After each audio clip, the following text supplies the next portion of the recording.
Hi everyone, it's Elder Kim, and I'm coming to you with day 2 of our Passion Week series. And I'm going to pick up where Elder Sarah left off yesterday when she talked about Palm Sunday. And today we're going to talk about Jesus clearing the temple. And I'm going to be coming to you from Mark chapter 11, verses 12 through 17. And I'm going to read from the same translation that Elder Sarah did on yesterday. And that's going to be the Message translation. So when we go to Mark chapter 11, verse 12, it says, as they left Bethany the next day, he was hungry. Off in the distance, he saw a fig tree in full leaf. He came up to it expecting to find something for breakfast, but found nothing but fig leaves. It wasn't yet the season for figs. He addressed the tree. No one is going to eat fruit from you again, ever. And his disciples overheard him. They arrived at Jerusalem. Immediately on entering the temple, Jesus started throwing out everyone who had set up shop there, buying and selling. He kicked over the tables of the bankers and the stalls of the pigeon merchants. He didn't let anyone even carry a basket through the temple. And then he taught them, quoting this text, "My house was designated a house of prayer for the nations. You've turned it into a hangout for thieves." So when we read this particular passage and we begin to think about how Jesus just came into the temple and he began to clear everything out, there's something very significant that happens before that. And I want us to be able to apply that to our own lives. So we start off, Jesus has come in, like we learned on Palm Sunday, but this is the next day. And they left Bethany where they came in on the palms. They came in on the palms. And he's hungry, right? According to the text, Jesus is hungry. And so he sees a fig tree and the leaves are full, but it is not the season for figs to grow yet. So when something is blooming, the leaves come in first and then the fruit comes in. Well, the fruit has not yet come in. And so when he got to the fig tree, because he saw the full leaves and there was an expectation that there was going to be fruit and figs there for him to eat, there was disappointment when he got there, right? And when he talked to the tree, he told the tree that no one was ever going to eat fruit from that tree again. Okay, so this is what we have to understand about this particular passage. When Jesus is talking to that tree, he's telling the tree that no one's going to eat from it again. In essence, what he's saying is the tree was deceiving. The tree gave a perception like it was ready. The tree gave the perception or made people believe from far off that when they saw it, that it was ready and that it had nice, ripe fruit. And so because of this, Jesus said, this tree is deceptive. This tree is deceiving. And because of that, I'm not going to allow it to bear fruit ever again. And when that tree doesn't bear fruit, then no one's ever going to be able to eat from it again. And it's teaching the tree the lesson to not be deceptive.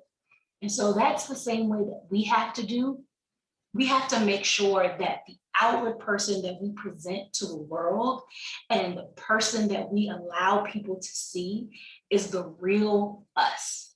We don't want to be deceptive. We don't want to be fake. We don't want to be phony individuals that when people see us, they think one thing, but then when they get closer to us and they get to know us better, they find out that we're not really who we claim to be, or we were just being fake and phony to try to earn their friendship or because we wanted something from them. Because those people will then cut us off and we will no longer have those connections to them. And that is exactly what Jesus did with that fig tree. So the first lesson is that we want to make sure we're being real and genuine and honest with people all the time.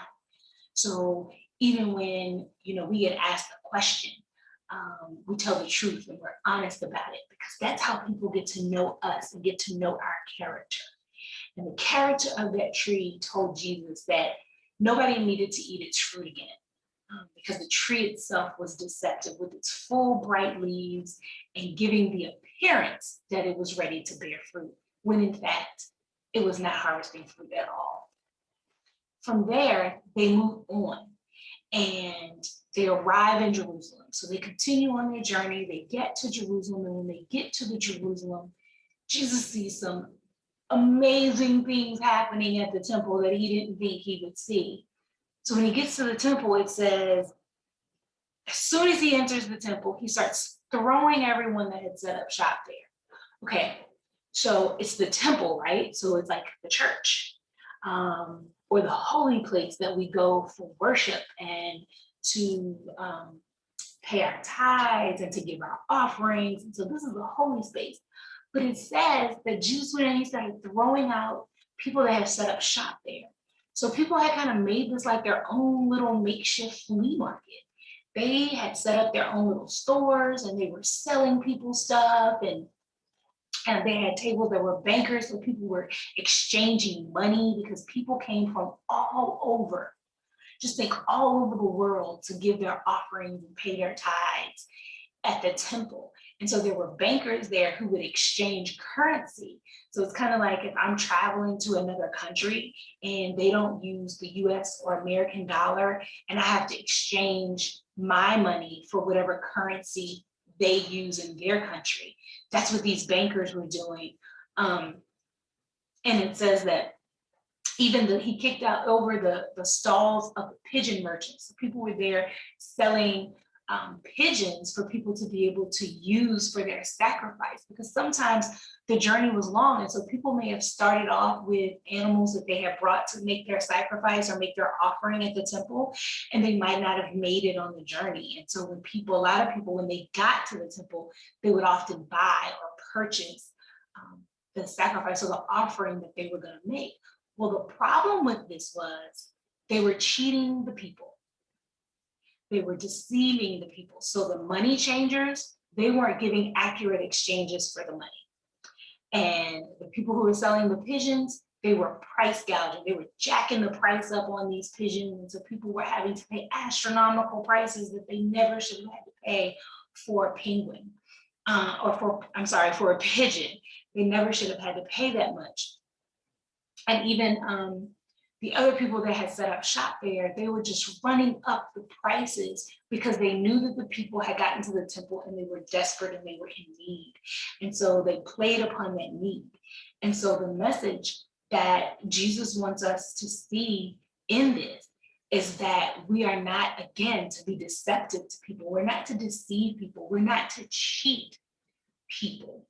And so our word should stand for something. Our word should be able to say that we are trustworthy and that we are honest and that we're not here to be deceptive. We're not here to cheat people. We want to give you in exchange for what you give, something that is equal in value.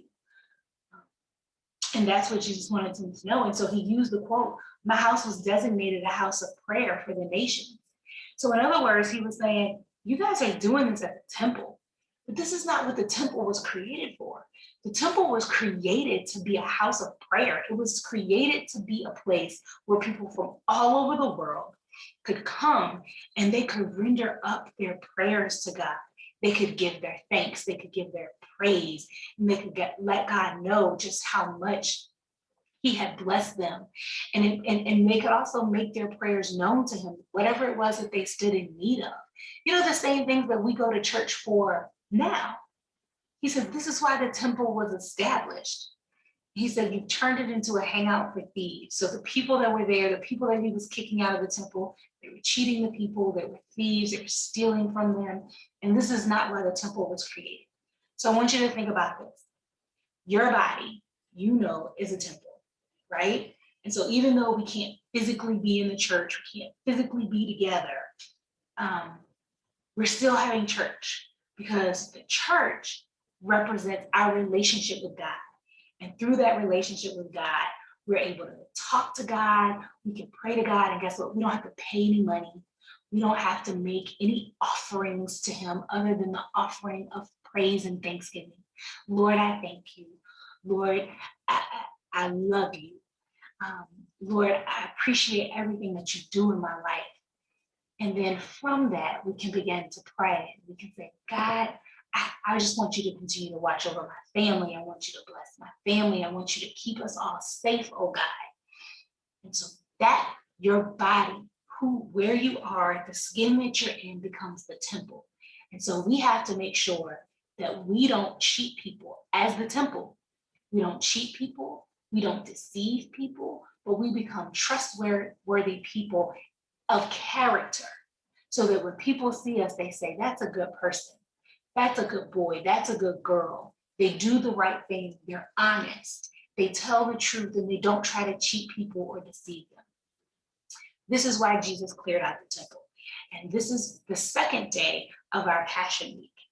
And so your activity that goes with today is you have some construction paper, and we want you to use that construction paper to create a table for day 2. You're going to create a table from that construction paper. You can cut out the legs and cut out the top, and you can put them all together. And then once you construct that table, we want you to place some pennies on it, because this represents the people that were the money changers at the temple, that were deceiving the people. And we just want to be mindful when we look at that and we see that we don't want to be like those people. We want to be trustworthy and we want to be honest. And that is day 2 of Passion Week, where Jesus clears the temple. Have a wonderful week, and we'll see you tomorrow.